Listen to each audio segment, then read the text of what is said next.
The transport ship touched down on the landing pad of Nexara Prime with a heavy thud that shook Marcus Cole awake from his restless sleep. He had been dreaming again, the same dream that haunted him every night since he returned from the Outer Rim War. Fire, screaming, the faces of soldiers he could not save. He rubbed his eyes and looked out the small window at the alien world stretching before him. Purple mountains rose in the distance, and 3 moons hung in the green sky like silent watchers. Marcus was 52 years old, though the war had made him look older. His hair had turned gray at the temples, and deep lines marked his face like a map of every battle he had survived. He had served the United Earth Forces for 30 years, fighting in conflicts that most humans back home would never hear about. He had been a sergeant, leading men and women into battles against threats that came from the darkest corners of the galaxy. Now he was retired, living on a small pension, trying to forget the things he had seen and done. He did not know why King Vorath of the Nexari had summoned him. The message had arrived 3 weeks ago, delivered by an official courier ship. It simply stated that Marcus Cole was requested to attend the royal palace for a matter of great importance. The Nexari were one of the oldest civilizations in the known galaxy, and their king was considered one of the most powerful beings alive. Marcus had met Vorath once, briefly, during a diplomatic mission 15 years ago. He could not imagine what the king wanted with a broken old soldier. The palace guards met him at the landing pad. They were tall creatures, nearly 8 feet in height, with blue skin and 4 arms. Their armor gleamed with precious metals, and they carried energy spears that hummed with power. They did not speak as they escorted Marcus through the winding streets of the capital city. The Nexari people stopped to stare at the human walking among the guards. Humans were not common on Nexara Prime, and Marcus felt their curious eyes on him like a weight. The palace rose before them like a mountain made of crystal and gold. It had been built thousands of years ago, when humans were still living in caves and hunting with stone tools. Marcus had seen many wonders in his travels across the galaxy, but the Nexari palace still took his breath away. Light danced through the crystal walls, creating rainbows that shifted and moved with the passing of the 3 suns. Inside, the palace was even more magnificent. The floors were made of polished stone that reflected everything like a mirror. Statues of ancient Nexari kings and queens lined the halls, their faces frozen in expressions of wisdom and authority. Marcus followed the guards through corridor after corridor until they reached a massive door made of solid gold. The guards pressed their hands against panels on either side, and the door swung open silently. King Vorath sat on his throne at the far end of a hall that could have held 1,000 people. He was ancient, even by Nexari standards. His blue skin had faded to a pale gray, and his eyes, once bright yellow, had dimmed with age. But there was still power in him, a presence that filled the room like thunder. Marcus had faced enemies that would make most men run screaming, but standing before King Vorath, he felt like a child. The king raised one of his 4 hands in greeting. His voice was deep and resonant, carrying easily across the vast distance between them. He welcomed Marcus to Nexara Prime and thanked him for answering the summons. Marcus bowed respectfully, unsure of what to say. He had never been good with words, especially around royalty. Vorath gestured for Marcus to approach. As the human walked closer, he noticed something lying at the base of the throne. At first, he thought it was a large dog, but as he got nearer, he realized it was something else entirely. The creature was the size of a small horse, with silver fur that seemed to glow with an inner light. Its eyes were deep purple, filled with an intelligence that was almost unsettling. It had the general shape of a wolf, but there were differences. Its ears were longer and pointed backward like blades. Its paws had retractable claws that glinted like metal. A ridge of raised fur ran down its spine, and when it breathed, Marcus could see faint sparks of electricity dancing between the hairs. The creature lifted its head and looked directly at Marcus. Then, to his complete shock, it spoke. The voice was clear and articulate, coming from a translator device embedded in a collar around its neck. The creature commented that the human looked tired and worn, like an old boot that had been walked through too many storms.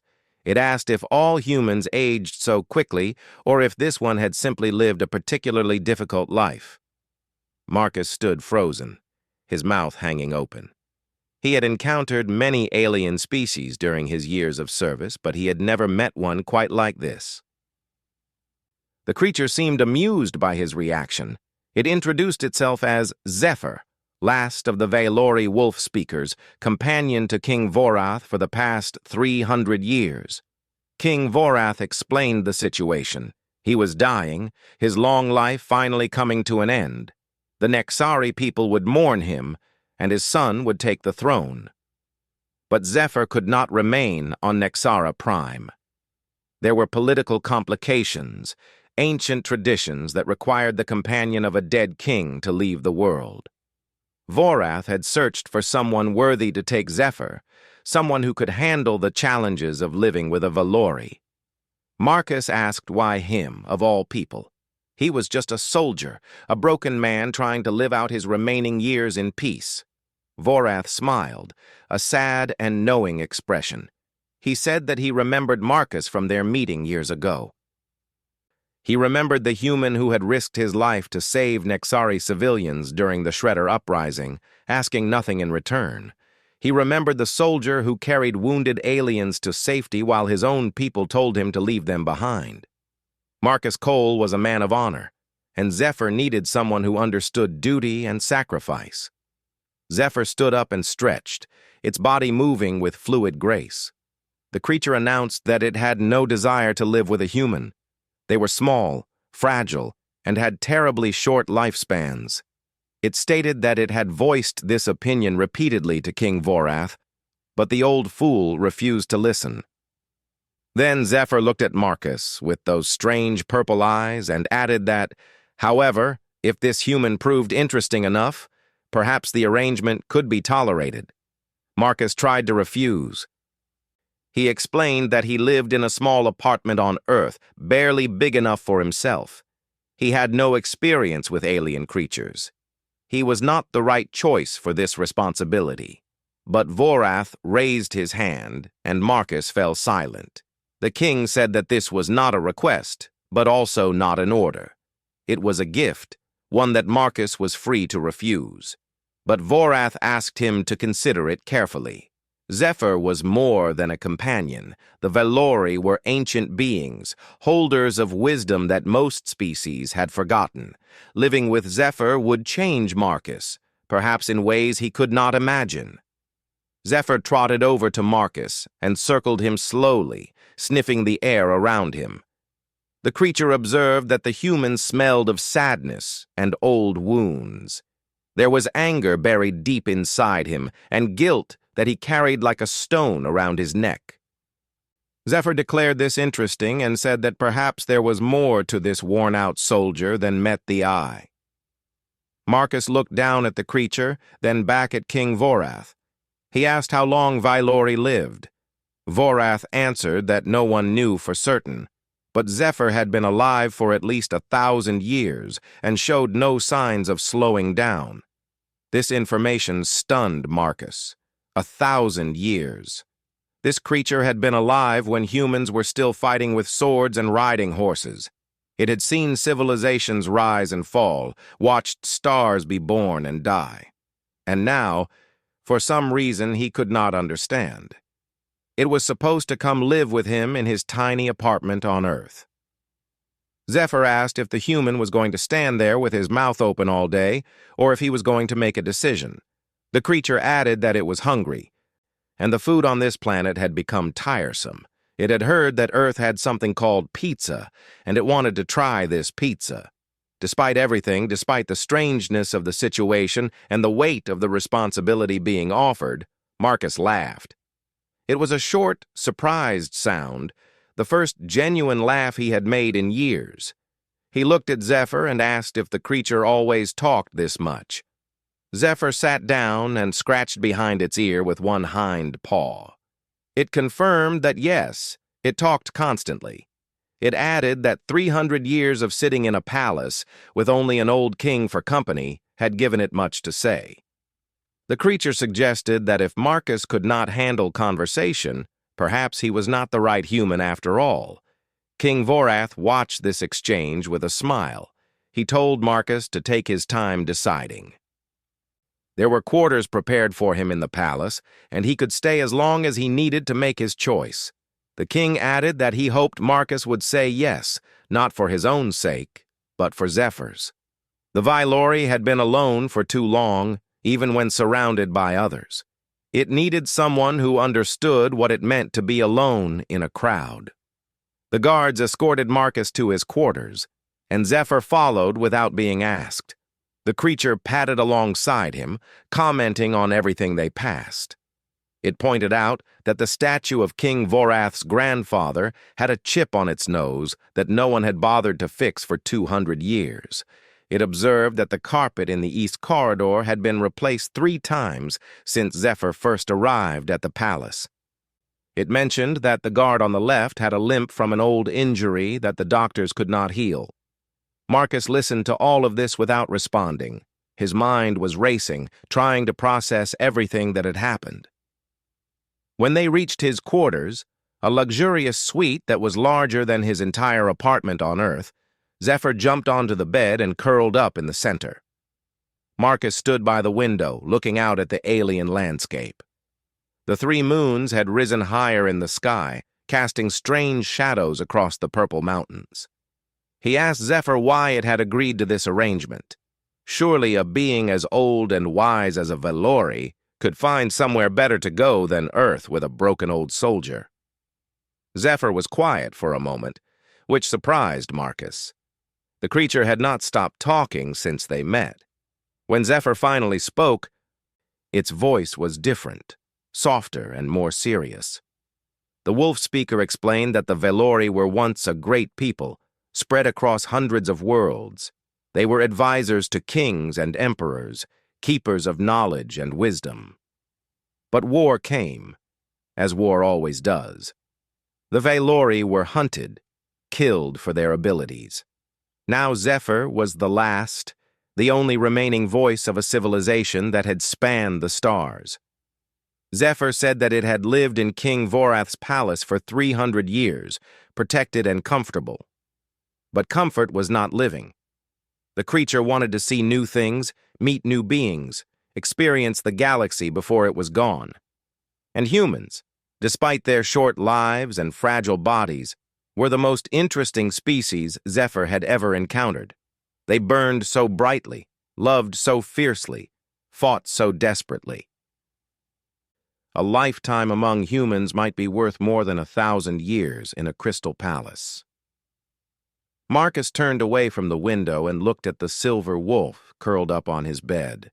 He recognized something in Zephyr's words, something familiar.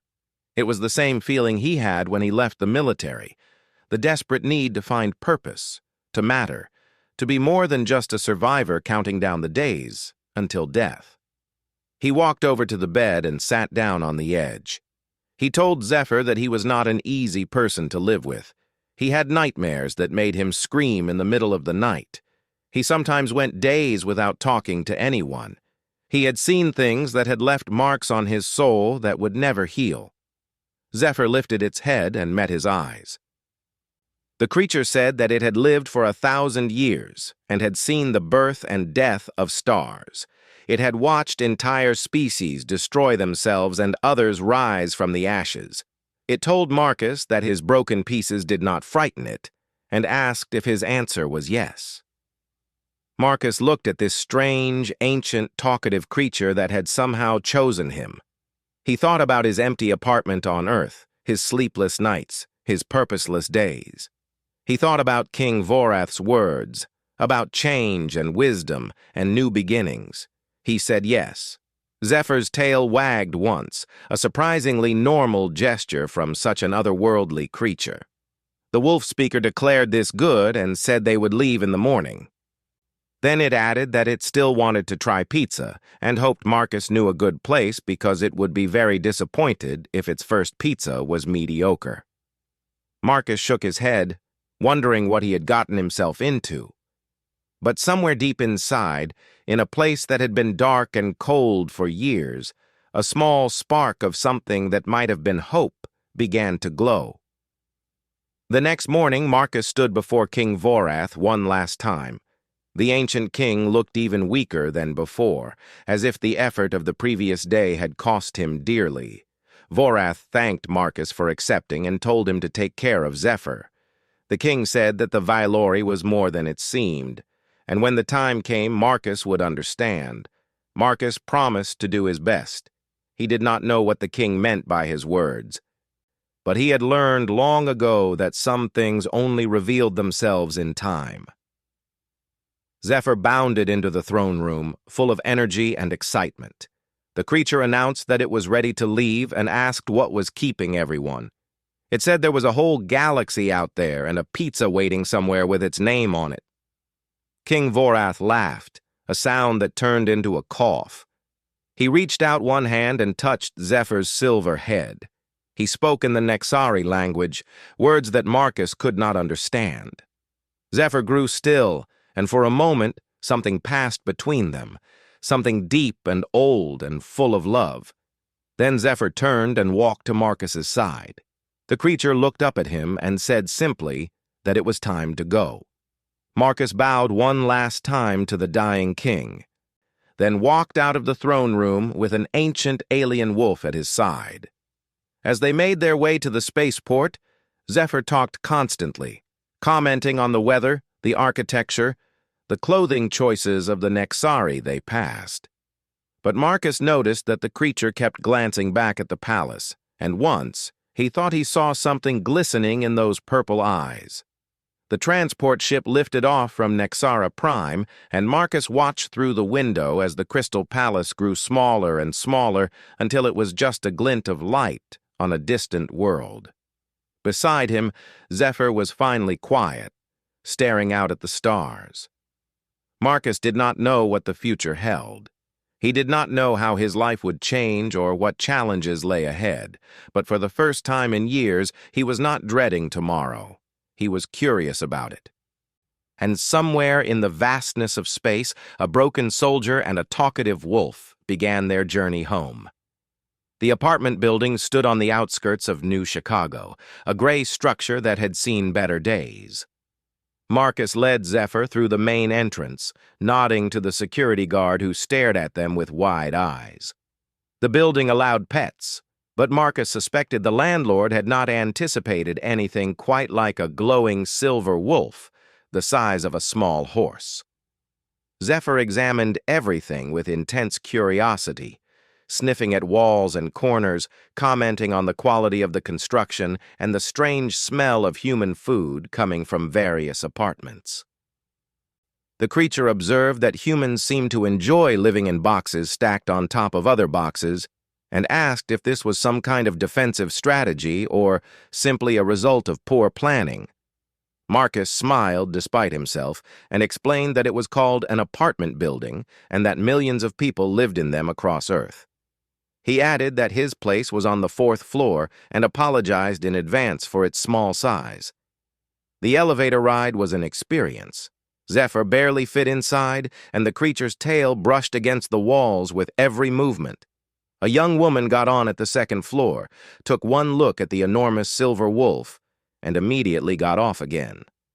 Zephyr remarked that perhaps they should take the stairs next time to avoid scaring the other residents into heart attacks.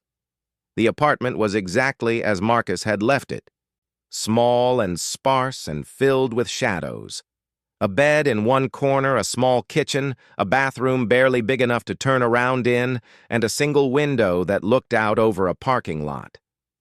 Marcus suddenly felt embarrassed. He had just brought an ancient being who had lived in a crystal palace to this tiny, worn-out space. Zephyr walked through the apartment in 3 steps, examining every corner. The creature then sat down in the middle of the room, which took up most of the available floor space. It announced that this was acceptable and said the palace had been too large anyway. It added that one could spend hours walking from one room to another. This was much more practical. Marcus suspected Zephyr was being kind, but he appreciated the gesture. He went to the kitchen and realized he had no food suitable for an alien wolf. He asked Zephyr what it ate. Zephyr's ears perked up with interest. The creature explained that the Valori were omnivores, capable of eating almost anything organic. It had been promised pizza, and it intended to collect on that promise. The wolf speaker's eyes gleamed with anticipation as it asked what toppings humans typically recommended. An hour later, they sat together on the floor, 2 pizza boxes between them. Zephyr had devoured an entire large pizza in less than 5 minutes, barely pausing to chew. The creature declared pizza to be the greatest invention in human history and demanded to know why King Vorath had never mentioned it. Marcus took a bite of his own slice and said that maybe the Nexari had their own version. Zephyr dismissed this possibility, stating that it had eaten Nexari food for 300 years and nothing had ever been this good. The creature asked if they could order more and whether there were other human foods it needed to try. Over the following weeks, Marcus and Zephyr settled into an unexpected routine. Every morning, Marcus would wake up to find Zephyr already awake, staring out the window at the city below. The creature seemed fascinated by human life, by the cars rushing through streets and the people hurrying to work, and the endless noise and activity of a civilization that never stopped moving. Zephyr asked endless questions about everything. Why did humans work in buildings instead of outside? Why did they wear different clothes every day when their fur never changed? Why did they spend so much time looking at small, glowing rectangles? Marcus answered as best he could, though he often found himself wondering about things he had never questioned before. The neighbors were initially terrified of Zephyr. Mrs. Patterson from across the hall refused to leave her apartment for a week after seeing the creature in the hallway. Young Tommy from the 5th floor cried every time he saw the silver wolf. The building manager received 17 complaints in the first 3 days and visited Marcus personally to discuss the situation. But Zephyr proved to be remarkably good at winning people over. The creature complimented Mrs. Patterson on her flower arrangements, which could be seen through her window, and asked detailed questions about her gardening techniques. It told Tommy a story about a young Nexari prince who had been afraid of the dark until he learned that darkness was just light taking a rest. Within a month, Mrs. Patterson was baking special treats for Zephyr, and Tommy would race home from school to hear more of the wolf's seemingly endless supply of stories. Marcus watched these interactions with amazement. He had spent years alone, barely speaking to his neighbors, keeping to himself because human connection had become too painful. Yet here was this ancient alien creature, effortlessly forming bonds with everyone it met, filling the building with warmth and laughter. One night, Marcus woke from his usual nightmare, gasping and covered in sweat. He had been back on Tarsus 4, watching his squad burn, unable to save them. He sat up in bed, his heart pounding, his hands shaking, the faces of the dead still fresh in his mind. Zephyr was beside him instantly, the creature's silver fur glowing softly in the darkness. The wolf speaker did not say anything at first, just pressed its warm body against Marcus's side and waited. The touch was grounding, real, an anchor in the storm of memory and guilt. Finally, Marcus's breathing slowed. He asked Zephyr how it knew, how it always seemed to know when he was having a nightmare. Zephyr explained that the Valori were sensitive to emotional energy. It could feel Marcus's distress like ripples in water, waves of pain and fear that spread outward from his dreaming mind. The creature added that it had felt such waves many times during their weeks together. Marcus looked down at his hands, still trembling slightly. He said that he should apologize for disturbing Zephyr's sleep. The nightmares had been happening for years, and nothing seemed to make them stop. Zephyr shifted position, laying its head on Marcus's lap. The creature spoke softly, saying that it had lived for 1,000 years and watched countless beings struggle with the weight of their pasts. Some tried to run from their memories, some tried to bury them, and some tried to drown them in substances or distractions.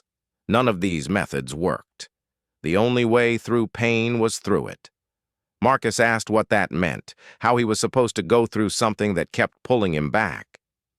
Zephyr lifted its head and looked at him with those ancient purple eyes. The creature told him to talk about Tarsus Gafour, about what happened there, about why it haunted him. It said that Marcus had never told anyone the full story, had kept it locked inside where it could fester and grow. For a long moment, Marcus was silent. Then, slowly, haltingly, he began to speak. He talked about the mission, about the ambush, about the fire that had swept through their position. He talked about the choices he had made, the orders he had given, the soldiers who had followed him into death. He talked about survivor's guilt, about the faces that visited him every night, about the voice in his head that told him he should have died with them. Zephyr listened without interrupting, a silent witness to decades of buried pain. When Marcus finally stopped speaking, his face was wet with tears he had not noticed shedding. The wolf speaker was quiet for a moment. Then it spoke, its voice gentle but firm. It told Marcus that he was not responsible for what happened on Tarsus IV. War was chaos, and even the best leaders could not control every outcome. The soldiers who died did not blame him, and he should not blame himself. Marcus shook his head. He said that Zephyr did not understand, that he gave the order to hold position. If they had retreated, they might have survived. Zephyr countered this logic. It said that if they had retreated, the civilian evacuation would have been overrun. 3,000 Nexari refugees were saved because Marcus's squad held the line. Those soldiers died as heroes, giving their lives for beings they had never met. Their sacrifice had meaning, even if Marcus could not see it through his grief. Marcus looked at Zephyr with something like wonder. He asked how the creature knew about the civilians, since that detail was classified. Zephyr's tail swished slightly, a hint of amusement breaking through the serious moment. The creature admitted that King Vorath had showed it Marcus's full service record before selecting him. The old king had wanted Zephyr to understand exactly what kind of human was being offered. And when Zephyr had finished reading, it had agreed that Marcus Cole was worthy of a Valori's companionship. That night, for the first time in years, Marcus slept without dreaming. And when he woke the next morning, the weight on his chest felt a little lighter. As the months passed, Marcus began to change in ways he had not expected. He started leaving the apartment more, taking Zephyr for walks through the city. People stared at the silver wolf, but most reactions were curious rather than afraid. Children especially loved Zephyr, drawn to the creature's glowing fur and patient demeanor. Marcus found himself talking to people he met on these walks, something he had avoided for years. A retired teacher named Eleanor, who walked her dog in the park every morning. A young veteran named James, who had served in the Mars colonies and struggled with his own demons. A group of teenagers who hung out on the corner and initially viewed Marcus with suspicion until Zephyr started telling them stories about distant worlds. Zephyr was always talking, always engaging, always drawing others into conversation. But Marcus realized that the wolf speaker was not just being social, it was teaching him, showing him how to connect with others again, how to let people past the walls he had built around himself. One afternoon, James showed up at Marcus's apartment, his eyes red and his hands shaking. He had been drinking again, he admitted, trying to forget the things he had seen on Mars. He did not know why he came to Marcus. He just needed someone who understood. Marcus made coffee and listened while James talked. He did not offer solutions or platitudes. He simply listened, the way Zephyr had listened to him. And when James asked how Marcus dealt with his own memories, Marcus told him about talking through the pain, about finding meaning in survival, about accepting that healing was a process rather than a destination. Zephyr watched this exchange from its corner of the room, and when James left, looking calmer than he had in months, the creature spoke. It said that Marcus had done well, and that James would return, and so would others. The word was spreading that the old soldier with the alien wolf was someone who understood broken things. Marcus looked at Zephyr with suspicion. He asked if the creature had planned this, somehow manipulating events to turn him into some kind of counselor. Zephyr's response was innocent. It said that it had done nothing except talk to people. If those people then sought out Marcus for help, that was simply a natural consequence of human social dynamics. Marcus did not entirely believe this, but he found he did not mind. Helping others gave him purpose, something he had been missing since he left the military. And every person he helped, every burden he shared, lightened his own load a little more. But their peaceful existence was about to be disrupted. Marcus was in the kitchen making dinner when Zephyr suddenly went rigid, its ears folding back and its fur standing on end. The creature growled, a low and dangerous sound that Marcus had never heard before. Marcus asked what was wrong, reaching instinctively for a weapon he no longer carried. Zephyr's eyes had changed, the purple darkening to almost black. The wolf speaker announced that something was coming, something that had been hunting it for a very long time. It said they needed to leave immediately. Before Marcus could respond, the wall of the apartment exploded inward. 3 figures stepped through the debris, tall and thin with gray skin and black eyes. They wore armor that seemed to absorb light, and they carried weapons that hummed with deadly energy. Zephyr snarled and positioned itself between Marcus and the intruders. It declared that the Harvester Guild had found them and that these creatures were assassins who had been hunting the Velori for centuries. The wolf speaker had hoped Earth would be far enough to escape them. The lead assassin spoke in a rasping voice. It said that there was nowhere in the galaxy far enough to hide, that the last Velori would be collected, and that its power would be harvested. The assassin noted that the human was irrelevant and would be disposed of. Marcus looked around for anything he could use as a weapon. His military training kicked in, analyzing the situation. 3 enemies with superior weapons and armor. 1 small apartment. No obvious escape route. The odds were not good. But Marcus had faced impossible odds before, and this time he had something to protect. He grabbed a kitchen knife, knowing it was almost useless against armored opponents, and moved to stand beside Zephyr. He told the assassins that if they wanted the wolf, they would have to go through him. Zephyr glanced at him, surprise evident in the creature's dark eyes. It told Marcus that this was not his fight and that he should run while it held them off. Marcus shook his head. He said that he made a promise to a dying king and he did not break his promises. Besides, he added, he had not felt this alive in years. The assassins attacked. The first assassin moved with blinding speed, its weapon raised to strike. Marcus had barely a second to react, but 30 years of combat training took over. He ducked under the swing and drove his knife into the gap between the creature's armor plates at the armpit. The blade sank deep, and the assassin shrieked in pain. Zephyr was a blur of silver fur and crackling electricity. The wolf speaker leaped at the second assassin, and Marcus finally understood why the Velori had been hunted. Bolts of lightning erupted from Zephyr's body, arcing toward the enemy with devastating effect. The assassin's armor absorbed some of the energy, but not all. It staggered backward, smoke rising from its joints. The third assassin targeted Marcus, recognizing him as the weaker opponent.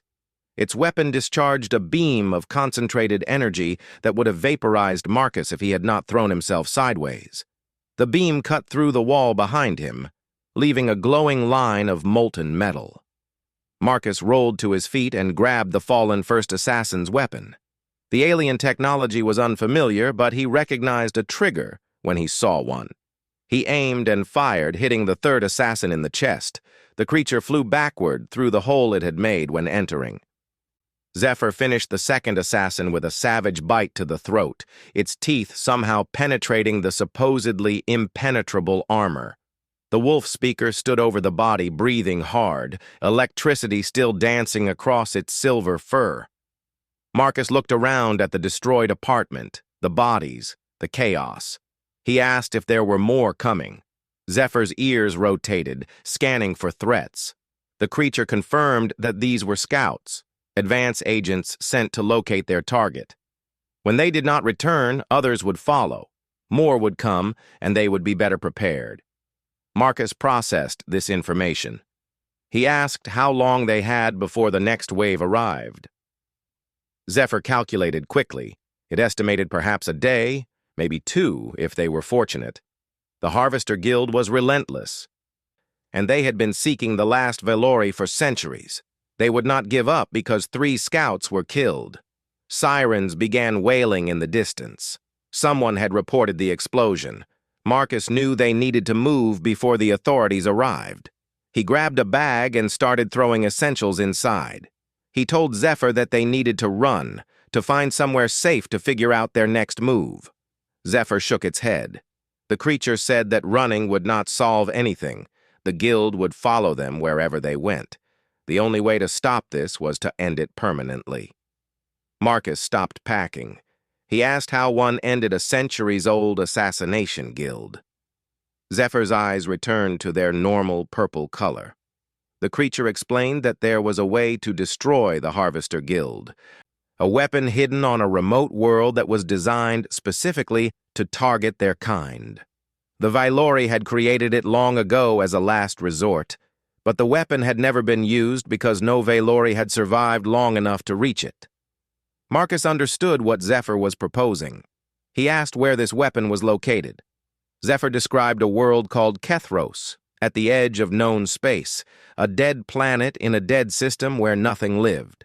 The weapon was hidden in an underground facility, protected by defenses that would destroy anyone who approached without the proper authorization. Marcus asked how Zephyr would provide authorization when the Velori who built the facility were all dead. Zephyr looked at him steadily. The creature explained that the weapon responded to Velori energy signatures. As long as Zephyr was alive, it could activate the weapon. But reaching Kethros would require crossing through guild territory and evading their hunters every step of the way. Marcus made his decision quickly. He said they would go. He told Zephyr that he did not survive 30 years of war just to die in his apartment at the hands of alien assassins. They slipped out of the building through a back entrance as the first emergency vehicles arrived. Zephyr led the way through dark alleys and side streets, its senses alert for any sign of pursuit. They made their way to the spaceport on the outskirts of the city, where Marcus still had contacts from his military days. An old friend named Chen operated a private transport service, moving cargo between Earth and the outer colonies. She was surprised to see Marcus and even more surprised to see Zephyr, but she agreed to help without asking too many questions. They had saved each other's lives during the war, and some debts did not require explanation. Chen's ship was a battered freighter called the Wandering Star. It was not fast or elegant, but it was reliable and, more importantly, unremarkable. No one would look twice at another cargo hauler traveling through space. As they departed Earth's atmosphere, Marcus looked down at the planet that had been his home for so long. He did not know if he would ever see it again. Beside him, Zephyr was uncharacteristically quiet, staring at the stars ahead. Marcus asked what Zephyr was thinking about. The wolf speaker's response was thoughtful. Zephyr admitted that it was wondering if this journey was the right choice. The creature said that Marcus had been healing, building a new life, finding purpose. Now Zephyr was dragging him across the galaxy into danger that might kill them both. Marcus considered this. He then told Zephyr that before the creature came into his life, he was already dead. He was just waiting for his body to catch up. Zephyr had given him a reason to live, to care, to hope. If this was how he died, fighting beside a friend for a worthy cause, then it would be a good death. Zephyr's tail wagged once. The creature observed that Marcus had called it a friend. Marcus smiled. He said that was what Zephyr was, whether it liked the term or not. Zephyr declared that it liked the term very much, and added that perhaps humans were not as insufferable as it had initially believed. The journey to Kethros took 3 weeks. They had to avoid major shipping lanes where the guild might have agents watching. Chen plotted a course through empty space, using dead systems and uncharted regions where few ships ever traveled. It was slow and tedious, but it was safe. During the long days of travel, Zephyr told Marcus stories about the Valori, about their history and their downfall. The wolf speakers had once been advisors to the greatest civilizations in the galaxy. They could sense truth and lies, feel emotions, and communicate across vast distances. Their abilities made them invaluable to those who valued wisdom and dangerous to those who valued deception. The Harvester Guild had risen from the ashes of a civilization the Valori had helped destroy. They blamed the wolf speakers for their downfall and had sworn to eliminate every last one. For centuries, they had hunted the Valori across the stars, harvesting their bodies for components used in dark technology. Zephyr was the last, the final survivor of a species that had once numbered in the billions. Marcus listened to these stories with growing anger. He asked how the galaxy could allow such genocide to continue. Zephyr explained that most beings did not care about species they had never met. The Valori were a distant memory, a footnote in history books. The guild operated in the shadows, never drawing enough attention to provoke a response, and those who did know simply looked the other way. Marcus vowed that it would end. He told Zephyr that they would destroy the guild and make sure the Valori were remembered. Zephyr seemed touched by this declaration. The creature said that Marcus reminded it of a Valori saying that the smallest flame could light the darkest night. Perhaps one human and one wolf speaker could indeed change the galaxy. They reached Kethros without incident. The planet was exactly as Zephyr had described, a dead world orbiting a dying star. Its surface was covered in gray dust, and the atmosphere was thin and toxic. No life had existed here for millennia. Chen remained in orbit while Marcus and Zephyr took a shuttle to the surface. The landing zone was near the entrance to the underground facility. A massive door set into the side of a mountain. The door had been sealed for thousands of years, but as Zephyr approached, it began to glow with faint blue light. The wolf speaker placed one paw against the door and closed its eyes. Energy flowed from Zephyr into the ancient mechanism. There was a deep rumbling, and then the door slowly opened, revealing a passage leading down into darkness. They had barely entered the facility when alarms began blaring. Zephyr's ears flattened, and the creature growled. The wolf speaker announced that the guild had found them, that they must have tracked the ship through the empty systems.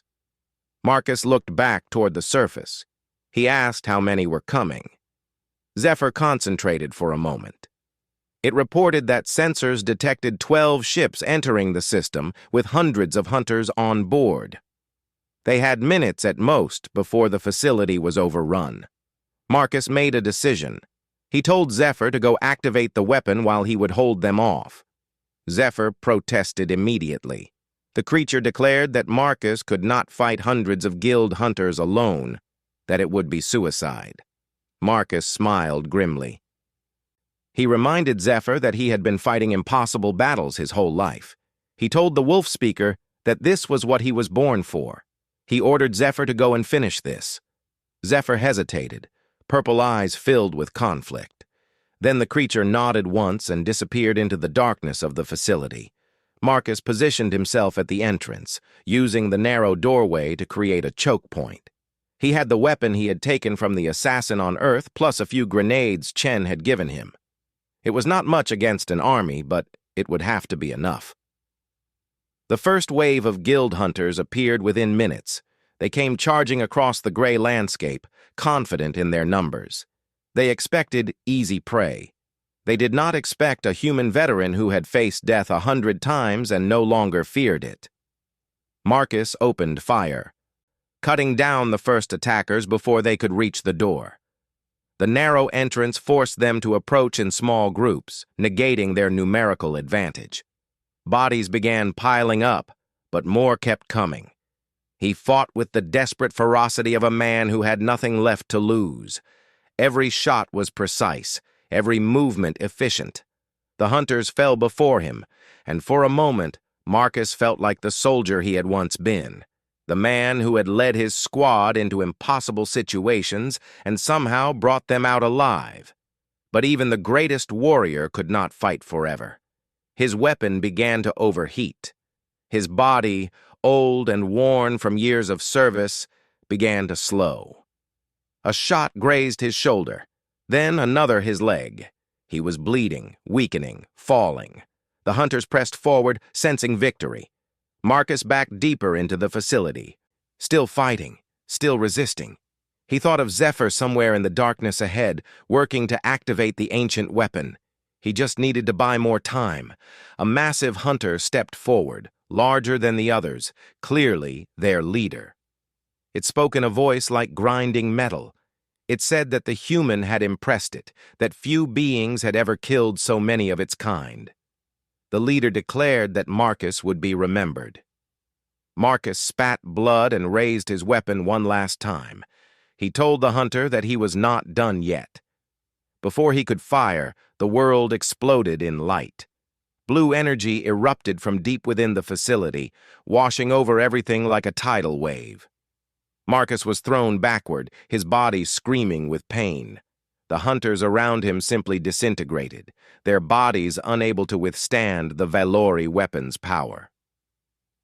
When the light faded, Marcus lay on the ground, barely conscious. He could hear distant screaming, the sounds of guild ships exploding in the atmosphere above. The weapon had worked. The harvesters were being destroyed. Footsteps approached, and then Zephyr was there, nosing at Marcus's face. The wolf speaker's voice was frantic. Zephyr called his name repeatedly and told him not to die, that he was not permitted to die. Marcus opened his eyes and managed a weak smile. He asked if it had worked, if the guild was gone. Zephyr confirmed that the weapon had targeted the harvester genetic signature. Every guild member within range had been eliminated. The ships, the hunters, the centuries-old threat were all gone. Marcus coughed, tasting blood. He said that was good and that Zephyr was safe now.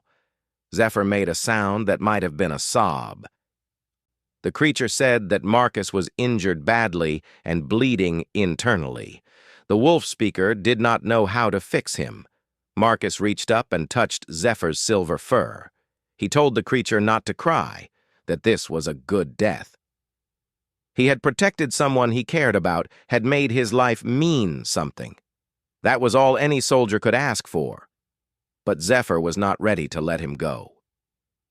The wolf speaker's body began to glow, brighter and brighter until Marcus had to close his eyes. He felt warmth spreading through him, reaching into his broken body, touching his wounds. The pain began to fade. When the light dimmed, Marcus found himself whole. His injuries were gone, his strength restored. He sat up in amazement, staring at Zephyr. He asked what had just happened. Zephyr sat down heavily, looking exhausted. The creature explained that the Valori had one more gift, the ability to transfer their life force to another. It was forbidden, dangerous, and often fatal to the giver. But Zephyr had decided that Marcus Cole would not die on this dead world. Marcus felt tears streaming down his face. He asked why Zephyr would risk its life to save him. Zephyr managed a tired smile. The creature said that Marcus had asked the wrong question. The real question was why it would not.